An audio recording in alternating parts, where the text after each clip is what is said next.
Terima kasih Anda masih bersama kami dalam Berita Papua hari ini. Bagi Anda yang baru saja bergabung, kami akan sajikan kembali 3 berita utama. Puluhan ekor babi di Mimika mati terserang penyakit flu babi.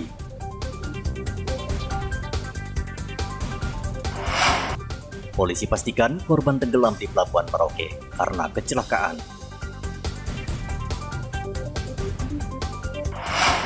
KPU Mimika gelar simulasi pemungutan suara.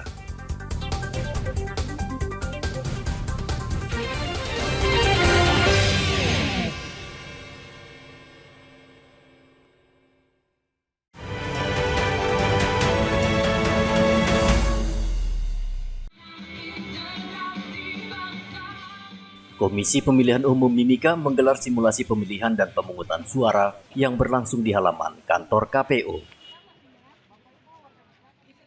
Simulasi pemungutan suara sengaja digelar KPU agar seluruh petugas mengetahui tugasnya masing-masing. KPU juga menilai kinerja seluruh saksi dan aparat keamanan yang berjaga agar nanti saat pencoblosan bisa mengantisipasi segala bentuk protes.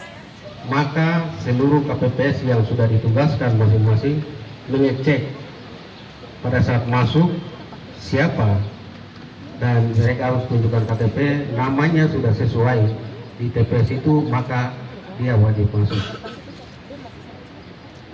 Dan apabila yang bersangkutan contohnya mendesak, itu berarti pastinya mungkin tim peluncur ya, tim peluncur yang dipasang oleh caleg-caleg. Jadi harus pastikan ada, bisa buktikan dia punya datanya itu di DPT online. Bapak Ibu bisa minta KTP-nya dari KPPS, bisa minta KTP-nya dan bisa cek langsung di DPT online. Di DPT online salah satu contohnya, saya KTP di Arwono di TPS 4. Saya tidak punya hak untuk menyamakan.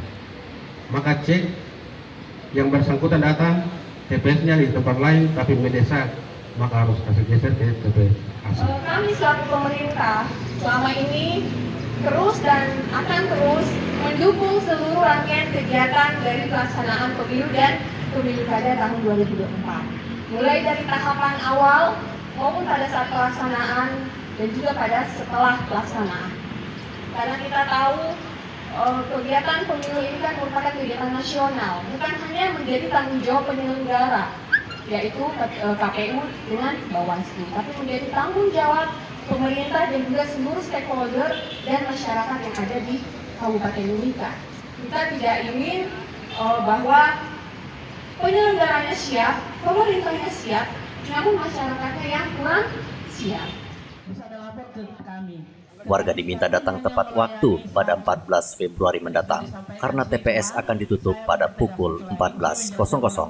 Igobat Memolin melaporkan dari Mimika, Papua Tengah.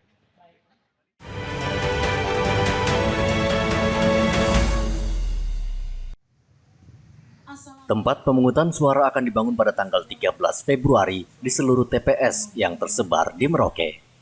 Ketua Panitia Pemilihan Distrik Merauke memastikan TPS dibangun sehari sebelum pencoblosan. TPS itu dilaksanakan H-1. Pembagian undangan itu mulai dari tanggal 10 sampai tanggal 13. Dan kami berharap deadline waktu yang sudah menjadi jadwal dari KPU ini nanti bisa berjalan sesuai dengan rencana supaya membantu teman-teman KPPS ini bisa mendapat uang yang cukup untuk kerja kerja mereka di tingkat panitia pemungutan suara. Di distrik Merauke terdapat 16 kelurahan dan 2 kampung dengan 774 TPS. Muhammad Ridwan melaporkan dari Merauke, Papua Selatan.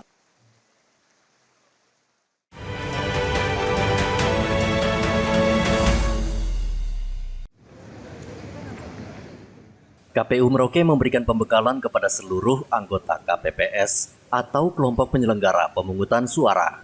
Anggota KPPS mendapat materi tentang tata cara penghitungan suara di TPS. Menurut Ketua Panitia Pemilihan Daerah Merauke Daniel Teranano, pembekalan bagi anggota KPPS penting agar saat bertugas bisa langsung membantu pemungutan suara berjalan lancar. Khusus untuk penguatan kapasitas dari kelompok pemungutan suara di tingkat TPS. Jadi hari ini ketiga dari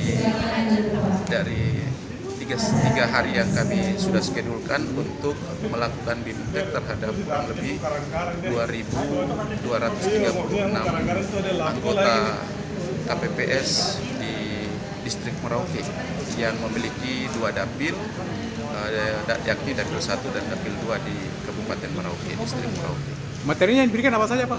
Materi yang kami bawakan atau kami berikan penguatan kepada teman-teman KPPS ini, yang pertama sehubungan dengan tugas wewenang dari anggota ketua dan anggota KPPS. Kemudian yang kedua tentang etika dari seorang kelompok pemungutan suara di tingkat KPPS. Kemudian yang berikut